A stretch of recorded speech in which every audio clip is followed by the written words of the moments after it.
What's up, everybody, and welcome back to Let's Talk Jets Radio, the fan series. This is all about talking to the fans about the New York Jets, past, present, the future, everything else.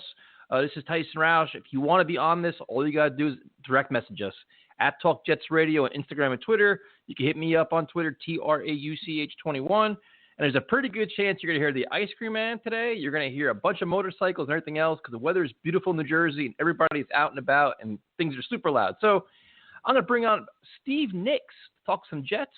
Steve, what's up, man? Hey, my brother Tyson. How's everything with you, bud? Well, it's a sunny Sunday, man, so I'm not going to complain too much with all things considered. How about you?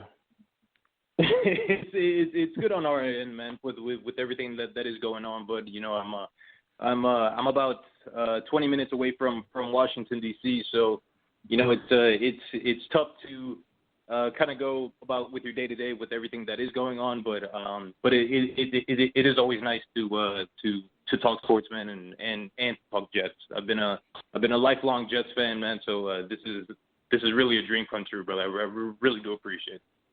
Oh, Steve, my pleasure, man. Like I said, this is a nice little half-hour, 45-minute escape from the world, so I don't mind it either. So let's talk about how you became a Jets fan, man. Where did this all begin for you? Yeah, my brother. No, I grew up in Jersey City. So I moved out here to the DMV area about 10 years ago, but I'm originally from northern New Jersey. So all of my family was originally Giants fans. And when I got to the age that I was really following sports myself and kind of acquired that love, I always found myself rooting for the underdog. And everybody, you know, I just didn't want to go with the norm. So as everybody was Giants fans, and the only other New York team that I considered a New York team at the time were the Jets, I went with the Jets, man. So I've always had an affinity for them. I definitely became more of a fan probably around 2008 when Brett Favre first came on and you know, we started off 8-3 and we had a great start and that's really when I started following on a hardcore level, if you will. But yeah, no. So that's how I stumbled upon the Jets, man. I was looking for a team to root, being from northern New Jersey, and since everybody was going with the Giants, I went with the Jets. Now, did you go to the practices when the Jets were down there? Did the practice with the Redskins? Unfortunately, no, man. I actually I went to the last game that I went to down here was I believe it was 2011 or 12. It was one of those. It was Jets Redskins. It wasn't the Ryan Fitzpatrick year. It was one of the last Mark Sanchez years, but that was, I believe, San Antonio Holmes' second to last season with us, or last season with us. So I wasn't able to go to any of the practices, but I did have the pleasure of seeing a Jets Redskins game, and with it being a Jets win, I definitely made it that much sweeter.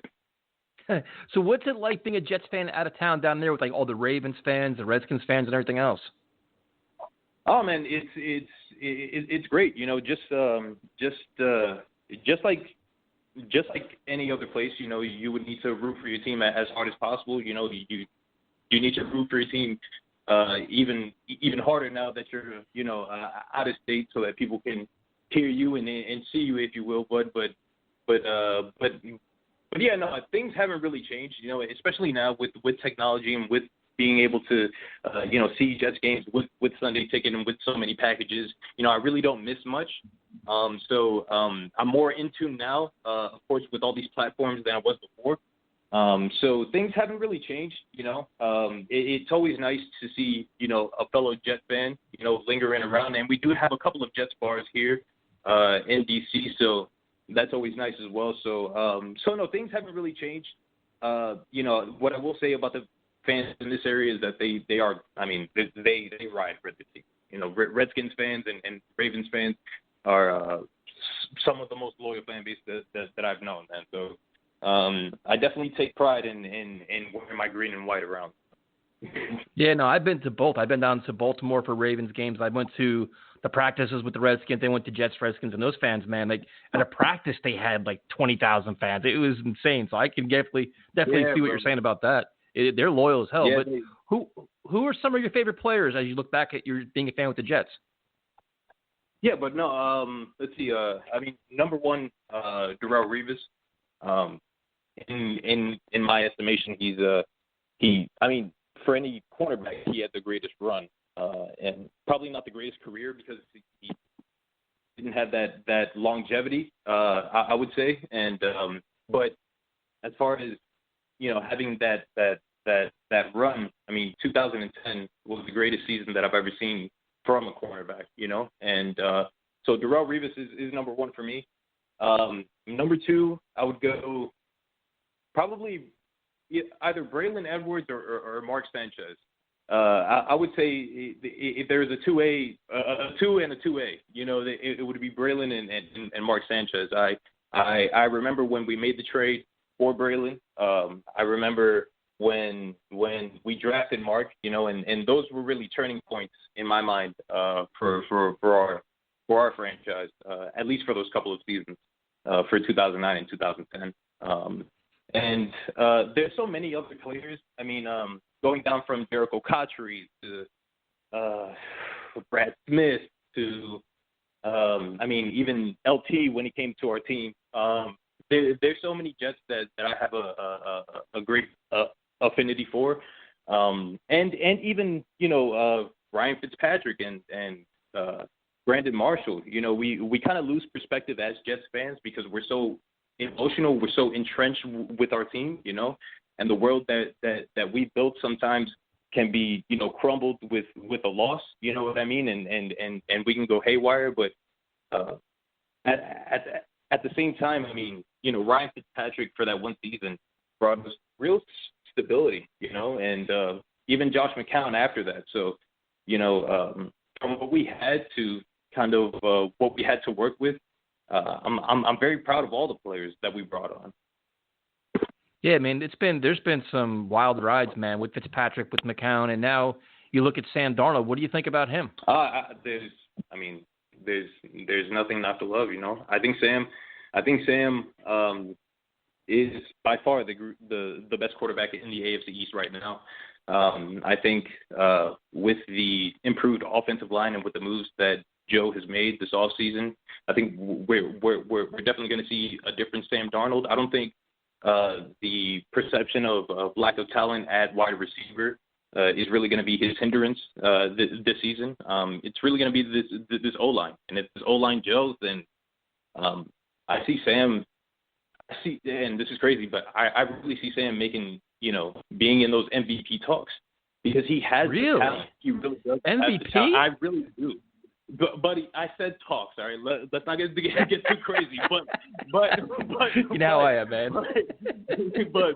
But my thinking is that by the end of last season, he really made a transition into throwing the ball away, into knowing when to call a play dead, into knowing when to run or not, and then those throws that he did make that were borderline. Kind of, damn Sam, why'd you do that? Throws, but they came to be amazing throws, like the bomb that he hit Robbie Anderson with against Oakland, where he had a lane where he could have ran for 20 yards, but he still had the confidence in his arm to make that throw. I think he's making those subtle differences in between the throws that he definitely knows he can make, that are still risky, and the ones that he just needs to throw away. So I saw a great improvement with that, and that was with the O-line that we had before. I just think in year three, he's going to make that much more of a leap. And I honestly think with this improved O-line, if they do get enough time to gel, that's really going to be the downfall. Is just the time. I don't think if they get a lack of playing time with each other and a lack of communication time with each other, that this O-line is going to gel as quickly as we want. But if they do, I really think the sky's the limit, because all we really need is speed and catch radius at the wide receiver position. And I think we've kind of established that. We've definitely established the speed.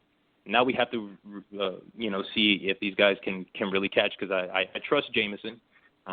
We do have the tight end coming back from Miami. His name is slipping me. Chris Herndon. Chris Herndon, yes, sir. We do have Herndon coming back. Let's see. We have we have a lot of speed. We have Dotson. We have Perriman. So we definitely have a lot of speed. But now it's just time to prove, you know. And I think with the protection that he's going to get, he's going to be able to show that that he can lead this team, man. So it's an interesting take here. My brother. It's interesting times, my brother. Well, listen, I'm gonna give you the Sam Darnold aspect of this because I love Sam Darnold. I think he's got all the talent in the world. But here's my question for you: are you confident in Adam Gase and the play calling and him helping Sam get to that next level? Like, because last year the play calling was suspect at times, weird, didn't make sense, didn't seem like to maximize what Sam does best, like rolling out and doing different things. Do you think that will change this year? Completely agree with you. I think in those plays that he did, exhibit sort of those downfalls. I think, number one, do I have confidence in Adam Gase? No.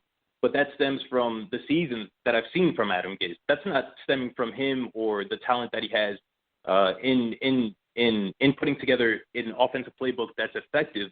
It's just I haven't seen him win, a lot. I saw him from I wasn't really following that Dolphin team a lot, but I saw him the year before carry a Dolphin team that really was injured a lot to an okay season. Now we saw last year with injuries that he wasn't able to do that with us. However, I'm not ready to count him out just because he has pride as a man and as an NFL coach, and he doesn't like to lose. That's the one thing that I could say definitively is that he does not like to lose.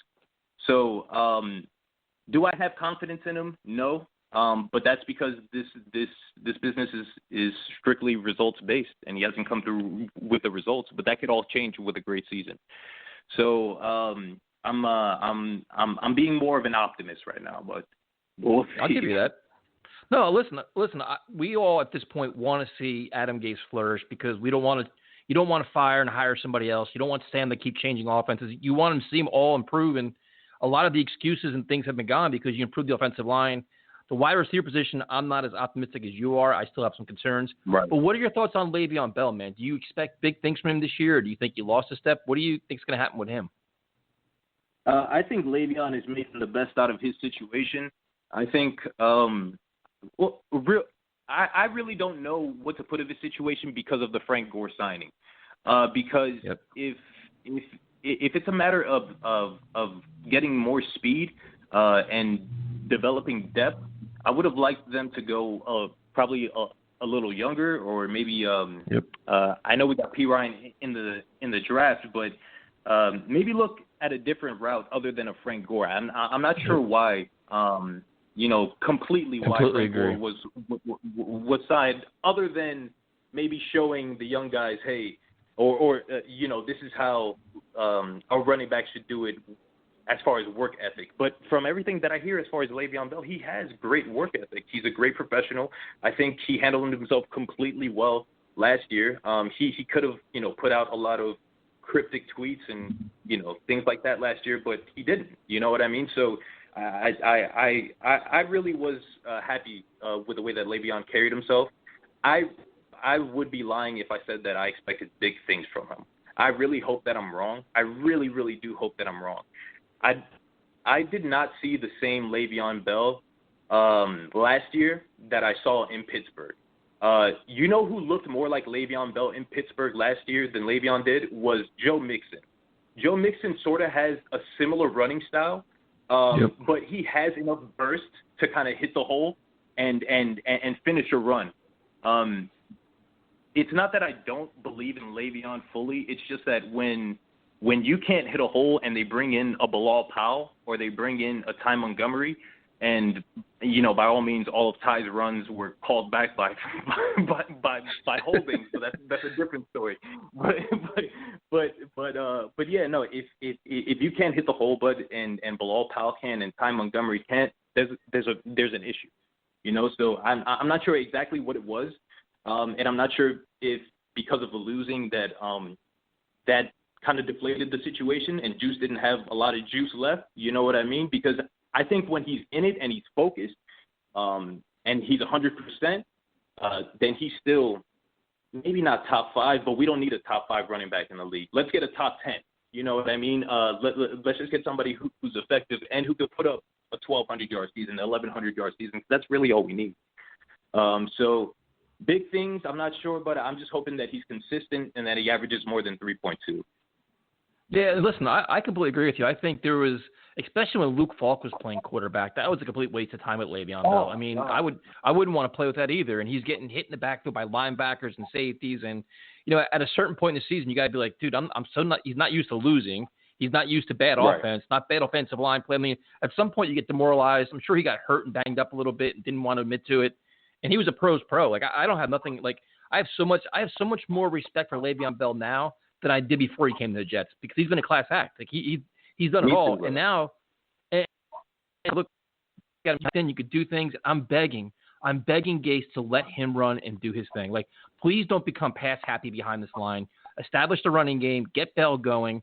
I'm not really, I don't care about leadership and culture. I'd rather have speed and explosiveness, but that's just me. Right. But I'd like to just establish Bell and get him going, because if you could run the ball, Sam Darnold gets play action pass. You could do all kinds of stuff. And then use Le'Veon Bell as a receiver. He probably the best hands on the team. So I'm kind of hoping for a big year from him, because if you think about it this way, he's playing for a contract this year. There's a very good chance he's going to get cut after the season, because I'm not going to keep his contract. And he's playing for a new contract in theory. Do you think Le'Veon wants to play football for a long time after this? He is doing his music outside of this, and I'm not saying that that's taken away from him, because he can, you know, you can be great in a lot of avenues, you know.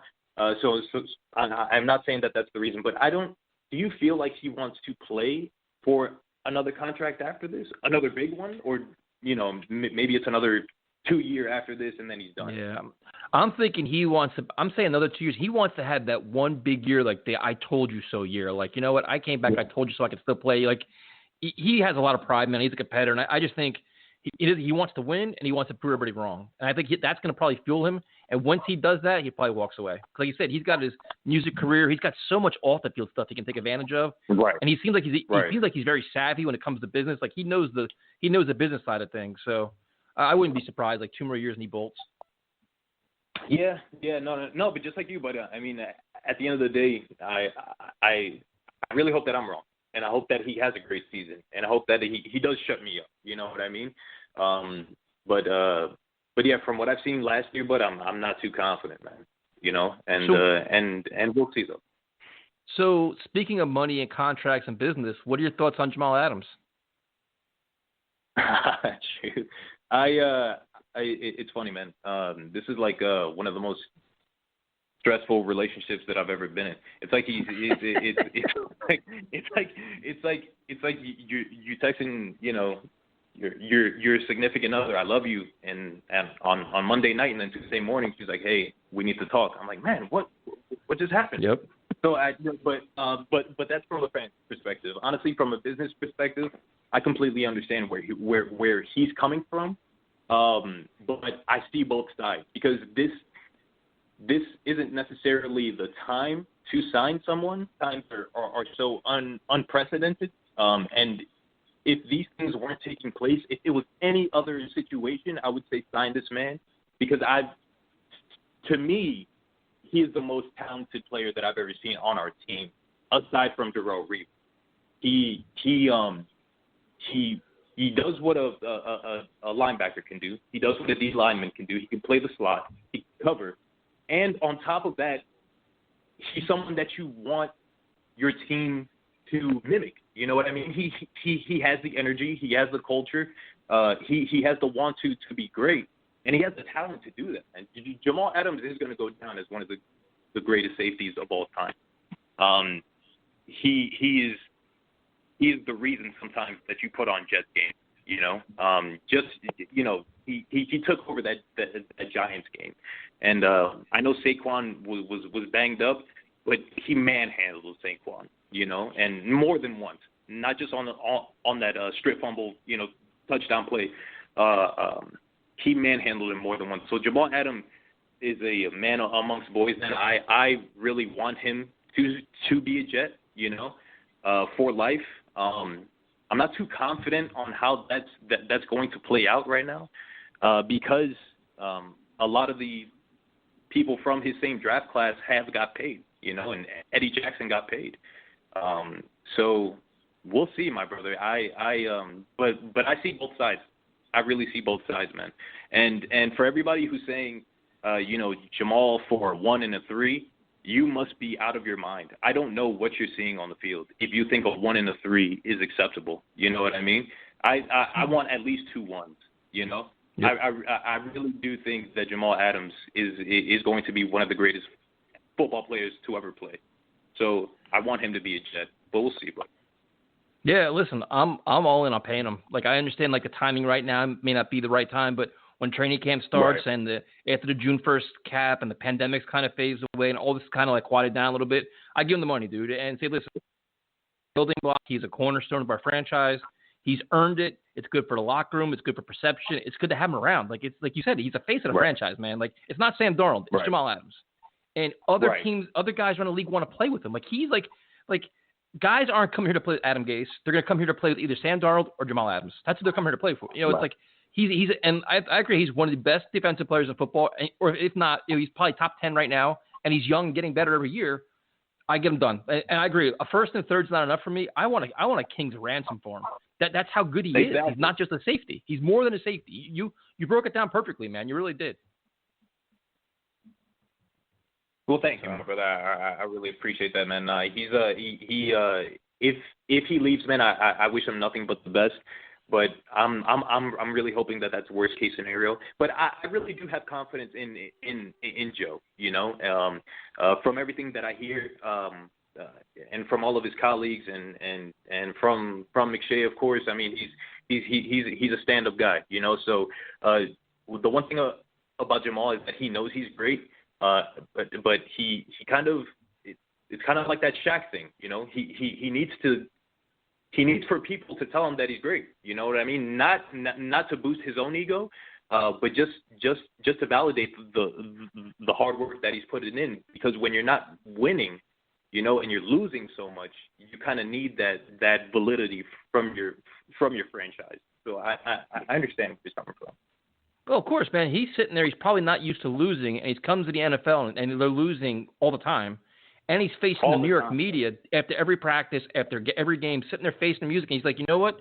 I'm being your team guy. Now pay. Like, I want my thank you, my appreciation showing, hey, listen, you did the right thing. You stood by us. Now I'm going to stand by you. And listen, I don't blame him at all, dude. Like, I don't like taking the team versus player argument. I'm just saying, if this was me or you, and we were in this situation, we're going to be the same way. Hey, listen, man, I've earned a new contract. Exactly. That's the NFL. That's sports business. That's the way it works. So I don't blame him at all, man.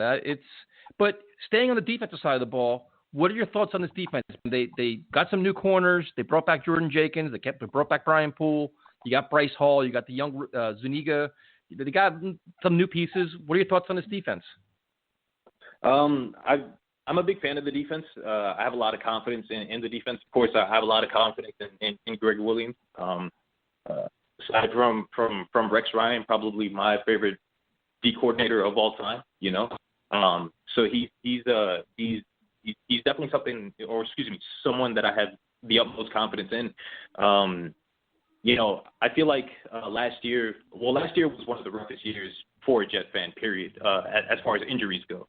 But I feel like it was, right now, looking back, just a blessing because, I mean, Cashman, Burgess, who else? All of these players Hewitt. got so much. Yeah, Hewitt. All of these players got so much great playing time and so much great experience that I think we have the most depth, in the league in our inside-outside linebacker positions. I really do feel like any one of these linebackers can kind of step in. Now, it really doesn't benefit us too much because they can't all play at the same time. But at the same time, they as far as rotation and keeping everybody fresh, I think we're going to be one of the better teams in the league with our linebacking core. With cornerbacks, I mean, it's really. We really have to see. It's really about results, man. We've had cornerbacks before that have come in and were highly touted, Trumaine. So that didn't really work out for us. But at the same time, I just wanted to. Yeah. You're being nice, man. I just wanted to. You're right, bro. I really just wanted for us to get younger this off season, and we did that with the cornerback out of Virginia, and the cornerback that we got who was undrafted. The name is slipping me right now, but the two gentlemen that we do get that we did get, I believe are over 6 feet. I believe one is about 215. So they're really really built guys. One kind of reminds me of Brandon Browner just a little bit, just with his size, not necessarily with his playing style, but just with his size. So I really do have confidence in the defense. I think the offense can't get any worse. So I think the offense will be improved from last year. I really don't see how I can't take it. If Sam comes out with another decision, if Sam catches something else, God forbid, I swear. No. But in all seriousness, it really, if we do better than last in the league, I feel like our defense is going to feel that appreciation as well, because they really played their butts off last year, and they weren't put in the best position, so, and they still came through. So hopefully Jamal stays in it mentally, and I don't see him being that type of person who doesn't give it his all. So I know with him being the anchor of our defense, he's really gonna bring the best out of everybody. I'm hoping that Quinnen steps up this year. I did see flashes of someone who was dominant. I did see him at times just manhandle linemen, and then get into a double team or even trip up himself like 2 or 3 times. So like Quinnen, still has some work to do as far as footwork goes and kind of fundamentals. But at the same time, I do see flashes there. So I'm hoping that Q steps up.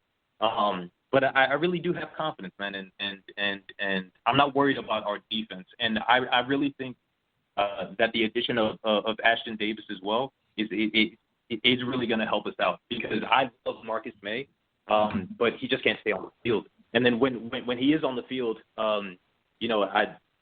maybe it's Greg Williams' scheme, or maybe it's just his production right now. But I just didn't see the same guy that I saw in year one. You know what I mean? Or when he was on the field in year Steve, one. Listen, I'm a Marcus May fan, and he stayed healthy last year. But every time the ball was snapped, Greg Williams had it running back 25 yards. Like, it's like you see Marcus May on the screen, and all of a sudden off the screen. I'm like, where the hell's he going? Like what happened? Like it's like I think he has the ability, so it'll be interesting to see how they use Ashton Davis. I can almost see a thing where they have Ashton Davis and Marcus May back and have Jamal Adams roaming the line of scrimmage. But last year it was weird how they used him, man. Like you watch him, he was like 30 yards behind the line of scrimmage. I'm like, it's like, where is he going? Like, what are we doing here? Do you think it's a matter of just really, like, I know they technically play, strong and free, but do you think it's a little bit of a logjam at safety as far as them not being able to use both Jamal and Marcus effectively at the same time? No, I don't think it's that. I mean, I think last year they had to try to cover up for 2 bad corners where they're worried about getting beat deep, so they probably had to have Marcus back there deep and for range. But I think they could have Jamal just patrolling the line of scrimmage, man, and have Marcus back there and those guys. And Greg Williams could get super, super creative. But my question for you is, how big could be the return of C.J. Mosley be? Oh man, it'll be awesome, man. I mean, for just like everybody says, for that Bills game, he was the MVP. Best player on the field. So, yeah, exactly. Best player on the field, man. So I think if CJ just stays healthy, then I think he'll be back to form. I'm not really concerned with CJ Mosley. especially with the additions that we've made as well. I know we picked up a couple of linebackers and one who was his teammate back in Baltimore. So I'm not really worried about C.J. Mosley. I'm not really sure if it's a matter of our team getting the injury bug, or if it's something genuinely wrong with our training staff, if you will. Is there something that we're doing wrong? Because to have it was great under Todd Bowles.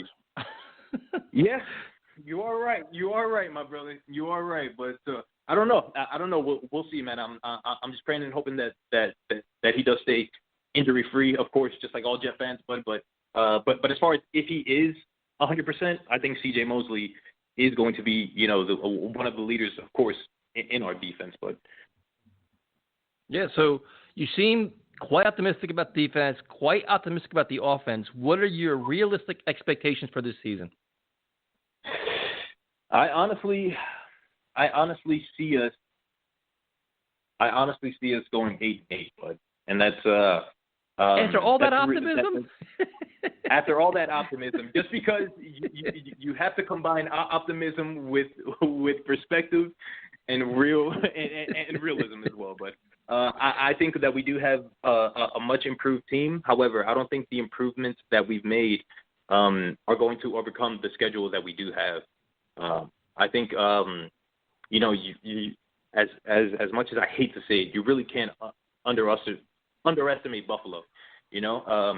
I don't think you can really compare Sam Darnold and Josh Allen, but Buffalo has just had a more past couple of seasons, so and especially on the defensive side of the ball, and a lot of that has to do with injuries with the Jets, but at the same time, I really think that this schedule is really going to be the hindrance to us. But you never know, but that's how the cards play out, and last year, I thought Osemele and Khalil were going to take us to the promised land. Yep, me too. In the middle of the season. Yeah, exactly. I didn't know what the hell happened. So you never know, bud, and we'll see, how teams progress going through this modified training camp, however that's going to look like, and hopefully that we stay healthy enough to kind of have the same roster that we started out with. So 8-8's fair. I think I'm in the same ballpark, 7-9, 8-8, maybe 9-7 with like a MVP like you're from Sam Darnold. But what would you need to see out of Adam Gase for him to keep his job if they're like 6-10 or 7-9? What do you need to see out of him and this team for him to say, you know what, our team's going in the right direction? I think I really wouldn't give Adam Gase another year if we don't have a winning season. I was opposed to the Adam Gase hire, not because of Adam Gase himself, but because of Mike McCarthy. I think, I think Mike McCarthy was the better choice. We'll see how he does in Dallas, but I really don't think that Adam Gase should be given another shot if we do have a losing season this season, just because nobody's going to want to play for us, bud. Nobody's going to want to play for us with Adam Gase at the helm, and if we keep having the 30th ranked or 31st and 32nd ranked offense, what's the point of having a quote unquote offensive genius? What if they're 6-10, but the offense is ranked like 14th and Sam Darnold's playing great? Sam Darnold's playing great. What would be the circumstance of us being 6-10? That's a good answer, man. Because at the same time, if it's a matter of like, no. If it's a matter of us getting, God forbid, so many strings of injuries on the defensive side, and the offense is scoring 30, 40 points a game, unrealistically, but at the same time, let's just say 30, 40 points a game, but the defense can't hold it up.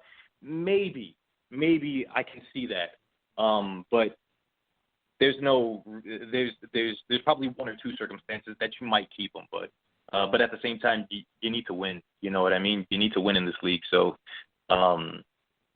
So yeah, no, I just want a coach who can win. So whether if that's Adam Gase, and he can get us into the playoffs, great.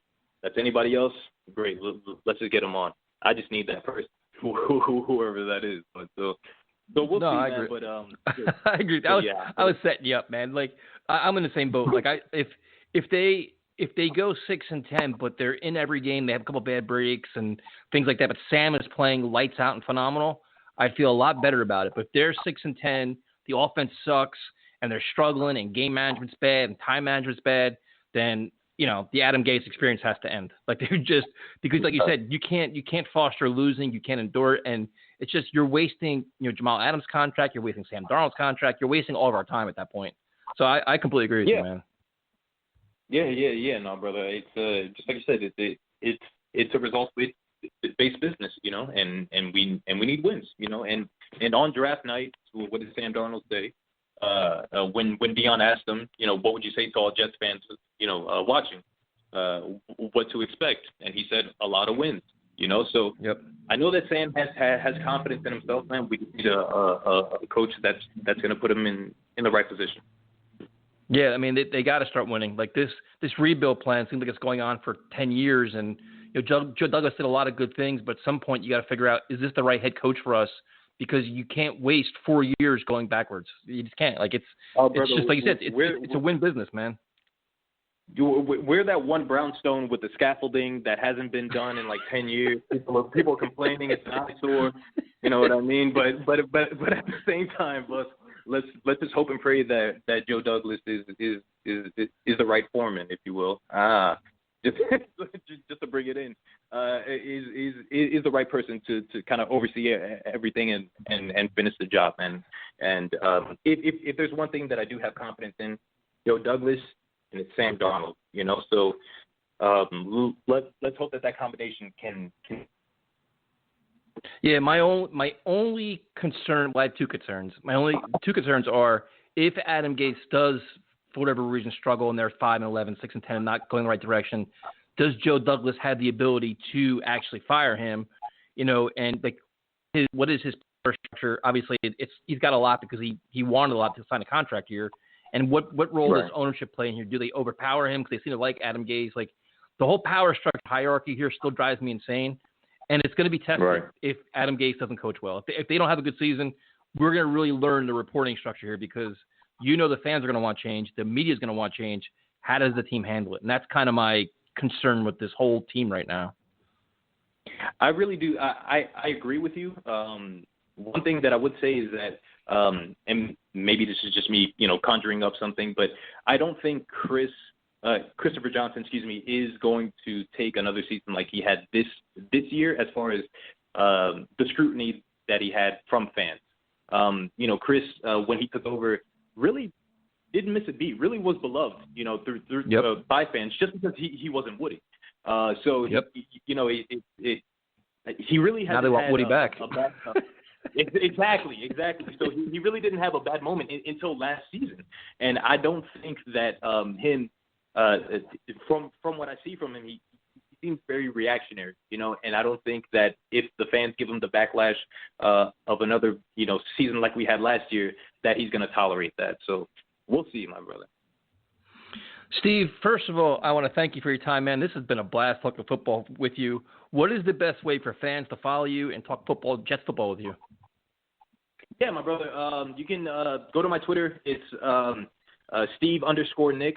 So that's STEVE_NIXX. And I'm on Instagram as well. My Instagram is Steve Nixx Music. So it's STEVENIXX Music. What kind of music you got going on there? My brother, you got to check it out, man. But it's good hip hop, man. So definitely check it out. I would love for you to definitely give it a listen. And yeah, man. If there's any time for me to do a Jets themed intro for you, my brother, you let me know, man. Dude, we are down. We are down because we got what they did was they have all kinds of rules now on like YouTube and everything like that. We can only use certain sounds, this and that and everything else. So I'll definitely talk to you about that because they're always giving us violations of copyright issues. So I'm down. Oh man, I know exactly what you mean, my brother. Consider it done, buddy. Consider it done. Awesome. Steve, thank you so much for your time today. I definitely appreciate it. We got to do this again, and stay safe out there, man. My brother, you too, man. Sending love to you and your family, my brother. Stay safe, man, and just like always, man, go Jets. Boy. Have a good night. Thank you, man. All right, my brother, you too. Bye-bye.